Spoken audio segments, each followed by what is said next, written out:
Hi guys, అందరికీ నమస్కారం. నేను మీ సునంద్. ప్రెసెంట్ డోరన్బర్గ్ స్టేట్ మెడికల్ యూనివర్సిటీలో సెకండ్ ఇయర్ ఎంబీబీఎస్ చదువుతున్నాను. ఈ వీడియోలో అయితే మీకు ఒక క్లారిటీ అయితే ఇద్దాం అనుకుంటున్నాను. అబ్రాడ్ ఎంబీబీఎస్ చూస్ చేసుకుందామా లేకపోతే మళ్ళీ నీట్ లాంగ్ టర్మ్ డ్రాప్ తీసుకుందామా అని స్టూడెంట్స్ అయితే చాలా మంది కన్ఫ్యూజన్ అయితే ఉంటారు. వాళ్ళకైతే ఈ ఫుల్ గా ఈ వీడియో అయితే చూడండి, వాళ్ళకి ఒక క్లారిటీ అయితే మనకి నీట్ లో మంచి మార్కులు రాలేదు, లో స్కోర్ చేసాము అనుకుంటే మనకున్న ఆప్షన్స్ అయితే నీట్ డ్రాప్ తీసుకోవాలి లేకపోతే అబ్రాడ్ ఎంబీబీఎస్ తీసుకోవాలి. సో నీట్ డ్రాప్ తీసుకోవాలంటే చాలా కన్ఫ్యూజన్ అయితే ఉంటుంది. సో మనం అన్ని మార్క్స్ అయితే మనం స్కోర్ చేయగలమా లేదని చాలా కన్ఫ్యూజన్లో అయితే ఉంటాము. సో నేనైతే నీట్ లాంగ్ టర్మ్ తీసుకున్నప్పుడు అయితే నాకు ఫస్ట్ ఇయర్ అయితే నేను ఐపీ బేస్డ్ కాలేజ్లో అయితే చదివాను. సో నాకైతే నీట్ కోచింగ్ అంత అనుభవం అయితే లేదు. సో ఇంకా నాకు ఇంకేం అర్థం కాలేదు. సో ఇంక నేను మళ్ళీ ఇంకో లాంగ్ టర్మ్ తీసుకుందామని కన్ఫ్యూజన్లో ఒక లాంగ్ టర్మ్ అయితే డ్రాప్ తీసుకున్నాను. బట్ నేనైతే అంత ఫుల్ ప్లెడ్జ్డ్గా అయితే ప్రిపేర్ అవ్వలేకపోయాను. ఎందువల్ల అంటే నాది ఐపీ బేస్డ్ కాలేజ్ వల్ల నాకు సిలబస్ అయితే చాలా అర్థమైతే అవ్వలేదు. సో కండక్ట్ చేసుకొని చదువుదాం అనుకున్న కొందికి నాకైతే ఎగ్జామ్ అయితే త్వరగా అయితే వచ్చేసింది. ఇంకా నీట్ ఎగ్జామ్ అయితే వచ్చింది. సో ఇంక నేను ఇంకా ఇంక్రీజ్ చేయలేకపోయాను. సో నా ఫస్ట్ టైం మార్క్స్ అయితే 230 అయితే వచ్చాయి. అప్పటి నుంచి నేను ఇప్పుడు ఇంక్రీజ్ చేసిన మార్క్స్ అయితే 360కి అయితే ఇంక్రీజ్ చేశాను. అంటే ఇయర్లీ నేను ఒక 100 మార్క్స్ ఇంక్రీజ్ చేశాను. సో ఇలాగ నాకలే అని అనుకున్నాను.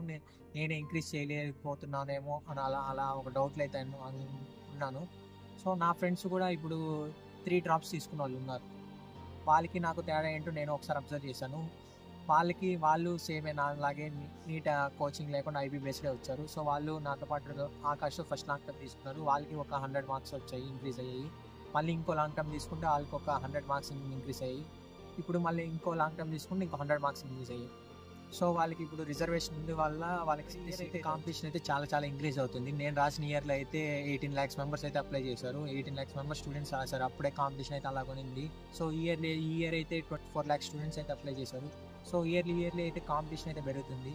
సో సీట్స్ అయితే నేను రాసినప్పుడు అయితే 1 lakh ఉన్నాయి. ఈ ఇయర్ కూడా 1,04,000 అయితే అయ్యాయి సీట్స్. సో ఇంక్రీజ్మెంట్ అనేది ఎంత ఇంక్రీజ్ అయితే లేదు. కొత్త కాలేజీలు అయితే కూడా రావట్లేదు. మన ఏపీలో కట్ ఆఫ్ చూసుకుంటే నేను రాసినప్పుడు అయితే 530 ఉండింది. ఇప్పుడైతే ప్రెసెంట్ అయితే 550కి వెళ్ళిపోయింది కట్ ఆఫ్ అయితే. సో 20 మార్క్స్ అయితే ఇంక్రీజ్ అయ్యాయి. ఒకసారి మనం డ్రాప్ తీసుకున్నామంటే చాలా డౌట్ అయితే ఉంటుంది. మనం అన్ని మార్క్స్ అయితే ఇంక్రీజ్ చేయలేము. ఒక మనకి 200, 150 అలా ఉంటే మనం డైరెక్ట్గా అయితే 550కి అయితే ఇంక్రీజ్ అవ్వడం అయితే చాలా కష్టం అది. సో నేను చాలా మందిని అయితే అబ్జర్వ్ చేశాను. నా ఫ్రెండ్స్ని చూశాను. వాళ్ళకైతే మ్యాక్సిమం అంటే 100 మార్క్స్ కన్నా ఇంక్రీజ్ చేయలేకపోయారు. 100 to 150 మార్క్స్ అయితే ఇంక్రీజ్ చేయగలం ఒక అటెంప్ట్లో అయితే. సో వాళ్ళైతే ఇప్పుడు 3 అటెంప్ట్స్ చేస్తేనే వాళ్ళకే ఇప్పుడు సీట్స్ రాకుండా వాళ్ళే సీట్ వస్తుందా లేదా అని డౌట్లు అయితే ఉన్నారు. సో ఇంకా మనం తీసుకోవాలంటే చాలా కన్ఫ్యూజన్ ఉంటుంది.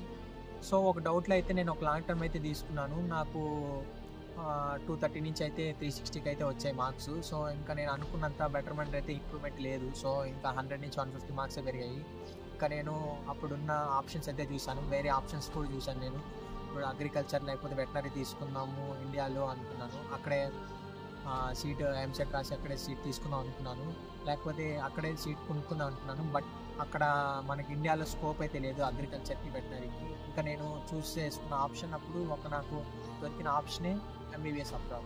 సో ఇంకా నాకున్న ఆప్షన్ అయితే ఎంబీబీఎస్ అబ్రాడ్. నేను ఎందుకంటే ఇండియాలో అయితే అఫోర్డ్ చేయలేను. సో మాదైతే middle class family. So 60 to 80 lakhs అంటే బీకాట్కి మనం అయితే అక్కడ అఫోర్డ్ చేయలేము. ఇంకా మనకున్న ఆప్షన్ అయితే ఫారెన్ ఎంబీబీఎస్. ఫారెన్లో ఎంబీబీఎస్ చేద్దామంటే చాలా మందికి డౌట్లు ఉంటాయి. మన పేరెంట్స్ కూడా చాలా మంది చెప్తుంటారు. మన పేరెంట్స్ కూడా ఫారెన్లో సేఫ్టీ ఉంటుందా ఉండదో, ఎలా ఉంటుందో అక్కడ ఒక్కటే కదా, మన ఎవరు చూసుకుంటారో లేదండి. సో ఇంకా మన పేరెంట్స్ మనమే కన్విన్స్ చేసుకొని మన డ్రీమ్ని మనం ఫుల్ఫిల్ చేసుకోవాలంటే మనకున్న ఆప్షన్ అయితే ఎంబీబీఎస్ చూస్ చేసుకోవాలన్నా చాలా ప్రాబ్లమ్స్ అయితే ఉన్నాయి. చాలా కంట్రీస్ అయితే ఎన్ఎంసీ రూల్స్ అయితే ఫాలో అవ్వట్లేదు. ఇప్పుడున్న ప్రెజెంట్లీ న్యూ రూల్స్ ప్రకారం అయితే 4.5 years MBBS plus 1 year internship అయితే ఆ కంట్రీలో అయితే మనం పూర్తి చేసి ఉండాలి. సో అప్పుడే మన డిగ్రీ అయితే వ్యాలిడ్ అవుతుంది.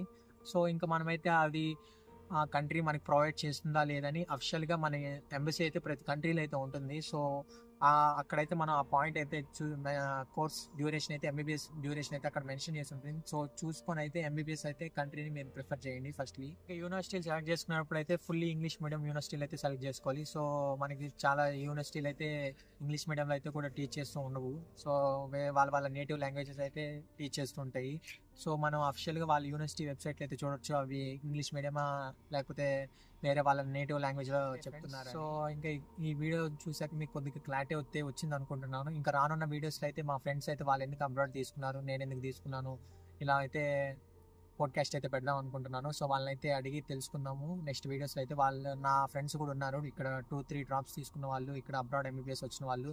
సో వాళ్ళు ఎందుకు సఫర్ అయ్యారు, వాళ్ళ ప్రాబ్లమ్స్ ఏంటి, లాంగ్ టర్మ్ తీసుకున్న వల్ల వాళ్ళు ఎందుకు ఇలా జరిగింది అని కనుక్కుందాం అనుకుంటున్నాను. సో అవి కూడా మీకు ఇంకా రానున్న వీడియోస్ అయితే చెప్దాం అనుకుంటున్నాను.